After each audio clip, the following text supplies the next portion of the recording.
What's up, y'all? Welcome back to the Gear Vlog. We appreciate you guys for tuning back in. If you're new to the channel, thank you for stopping by. Thank you. Consider subscribing. Maybe you might see or hear something that you like.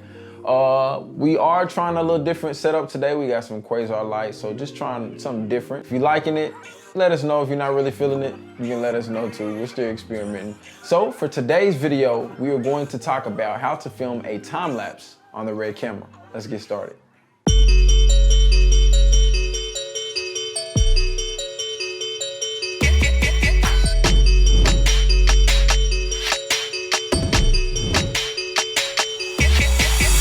So in times past, we would film time lapses on our Sony camera, and what we would do is take a series of photos and then we would go back to our computer and stitch those photos together to make a nice time lapse video. With the Red camera, you actually get to skip a step because after you shoot your time lapse, it's already stitched together for you. Everything is done. All you have to do is go to your editor and adjust your colors. So hopping into a few suggestions, I would recommend when you get started, I would say it would be ideal to maybe shoot something that has a lot of motion going in and out of it, maybe like cars on a highway, clouds moving, busy street with a lot of people walking by, something like that. The next thing I recommend doing is getting an ND filter. What this allows you to do is keep your shutter speed fairly low, especially since we're gonna be shooting at a pretty low frame rate, which will allow you to get more of that nice motion blur.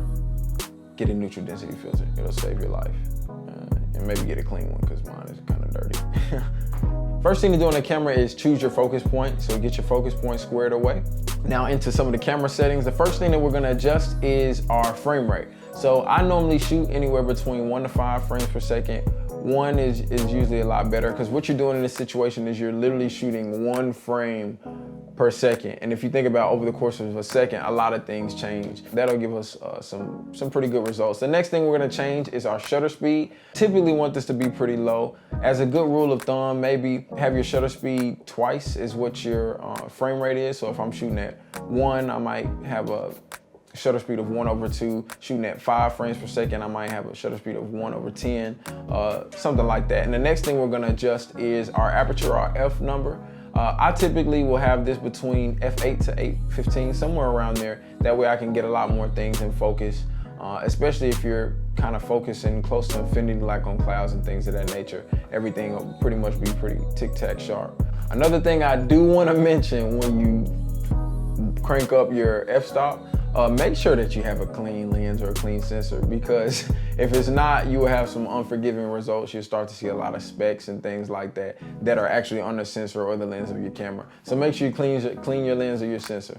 And as far as your white balance, not too concerned about this because you can manipulate this in post, but maybe try to have it on something custom, maybe not on auto white balance.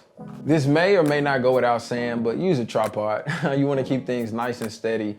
And also try not to bump the tripod or anything like that, because if you do, you'll definitely notice that in the final product. So all that is left to do now is hit that red record button and then wait a while. As content creators, filmmakers, whatever you want to call us or call yourself, we're constantly looking for ways to creatively tell our stories, and shooting a time lapse or implementing time lapse footage into your final video can be a great way to do that.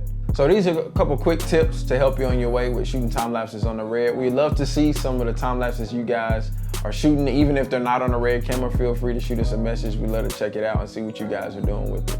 All right, see you guys next time.